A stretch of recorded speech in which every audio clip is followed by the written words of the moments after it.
Hey guys, Josh here, and welcome to part 2 of showing off the BNSF collection. I had to split this in half because it just got too long.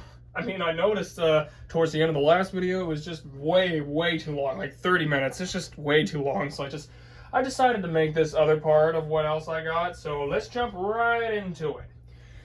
Let me just grab this right here. So we got 1, 2, 3, and 4 Walters train line BNSF or BN as well GP15-1s. All these were given to me by the same person who gave me that Tricops SD60M you saw in the last episode. A bunch of these things were given to me by that guy. Like, I actually have to thank him quite a lot for a good majority of my fleet. He's the one who helped me start my railroad, and I gotta go visit him and tell him what's going on. Anyway, I'm gonna start off with the old BN one, the old white-faced GP15. This is quite a unique one. GP15s look a little bit odd like this, but I honestly really like it. The Walters Trainline GP15s are like really more train set-ish than anything, but I still use them because my layout depends on them. This one was given to me several years ago, and it's been through quite a beating, but it still functions properly, and I often use it. $14.99 here was given to me in later times, and it's also been very good to me. The patch was covered up for some reason, so I had to uncover the Sharpie that was written on it. And this is the signature Walters GP15, number 1478.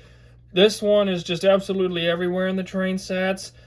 I think I included this in the funeral train video with like $14.99 or something, but I'm not sure. So I'm pretty sure that's what happened.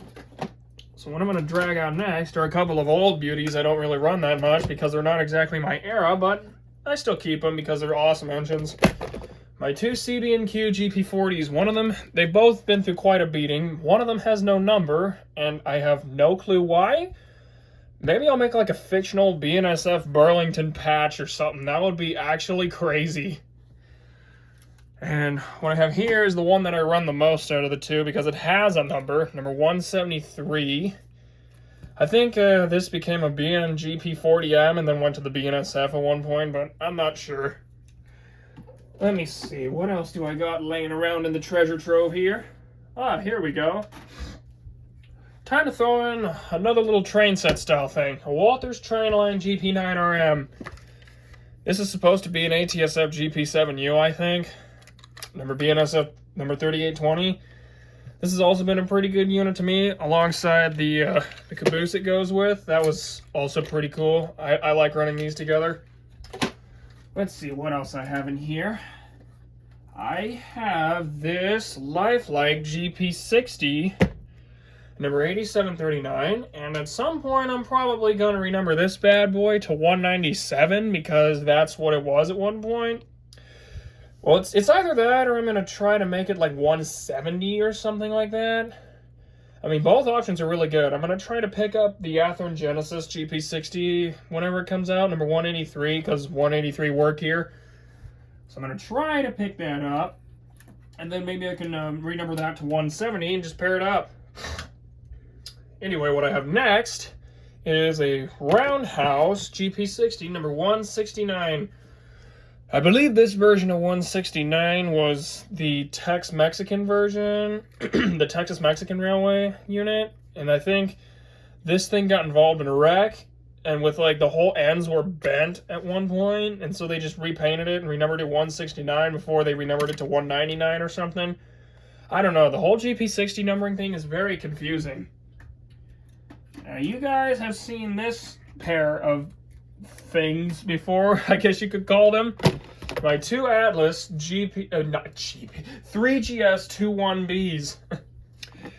I got these from a friend a while back, and a few of these came through Bakersfield a couple times, but I haven't seen any since the retirement. I don't think they're coming back after this. There's only a handful of gen sets that are active, and it's mostly the 6-axle versions. These two are pretty good runners. Like, you can see they run pretty well. They run pretty fast despite the controller problem. I really enjoy these things. I mean, they make good switcher engines. I actually kind of like them. It's too bad the real railroads hated them. Just put that back in there. There we go. So what I have next is a pair of heavily beaten Athearn GP60s. These were also given to me in my younger years, back when I took stuff apart for no apparent reason. So these suckers got pretty heavily beat. 126's cab is in fact loose. I have to fix that, and I have to put the handrails back on and get a new fan for it. And this is why you gotta be careful with these things when you're younger, because these have been beaten up. You guys actually probably saw 126 and 330 here in the one of my more recent manifest videos. I mean, these two, to my knowledge, were leading the train, so that was pretty cool. It was good to bring these old Jeep60s back out. Let me see here. What else do I got? Oh, here's a good one. I have a very, very, very special heavily beaten Genesis unit. This was also given to me around the same time with the GP60s, and I've started putting it back together because of that. I have the Bicentennial SD45-2, number 5700. This sucker also got pretty heavily beaten in my younger years, but he's been a good, faithful unit to me, and I'm going to continue to run it as long as it's alive. I might even drag it back out and throw it in the middle of a BNSF consist for no apparent reason, just like the 5704, or when the museum down south got that thing. I'm gonna dig down here and drag out some GP38s. These actually were the backbone of my fleet for quite some time before I started picking up all the modern GEs that I have today. These were also given to me by my good friend. Oof, that was not good. So what I got here are four Atlas BNSF. Oh, actually, no, two of them are Atlas, two of them are lifelike. So I got two GP38s from Atlas. One of them is a straight GP38. This one, rebuilt into a 38-3. It is my belief that this thing was actually one of the lease expirations that was sold to NRE and then later went to Wells Fargo because of that lease expiration. But these GP38s here were the backbone of my fleet for years before all these GEs got picked up, as I was saying. So I got the other Atlas one here, unit 2372. You can see there's quite a considerable difference in the tooling of the lifelike 2371 and the 2372. Like, there's a considerable difference in detail there. So I'm going to put 2372 down here.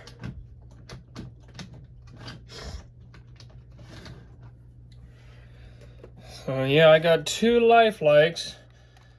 These are both pretty slow runners, like the GP60 from earlier. Like, they're really slow. I'm not sure why, but they are. All lifelikes that I have, except for that SD60, are slow. I mean, look at that. They are just crawling in startup. They may be moving decent, but they're crawlers. Looks like I haven't run these guys in a while. They need to get some good exercise, I think. All these GP38s need some exercise. Perhaps I'll make a video of what my railroad was like before all the Dash 9s showed up. That'd be kind of fun, I think. So I'm going to drag some more treasures out from over here. Two Kodachromes. I'm going to drag out my C30-7 and my U36C. These are both good Atlas models. I picked this up in like 2016 or something. It's been a good unit to me ever since. I think you guys saw this thing in the funeral train video where it was leading some of the 3GS21Bs and Jeep15s. So 8744 is like, this was actually part of the the group of U36Cs that was retired in 1990 by the Santa Fe, because it was part of the group of 26 lease expired U-boats, I think. I believe that is correct. Correct me if I'm wrong on that. So what I got here It's an old Santa Fe C30-7. I was looking for one of these for quite some time before I found 8141 at a recent show. What I might do is patch this guy out to 5193, because that was like one of the last active Kodachromes on the BNSF roster, but I'm not quite sure what I want to do with it just yet. All I know is it's going to be great for modeling old 1980s, 1990s Santa Fe style stuff. So give me 1 second and I will grab some more units.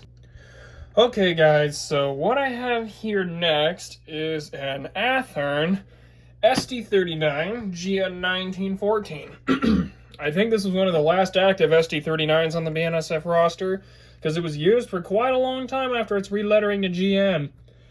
And this thing, fun fact, has a GN logo on its nose that someone painted there for some reason.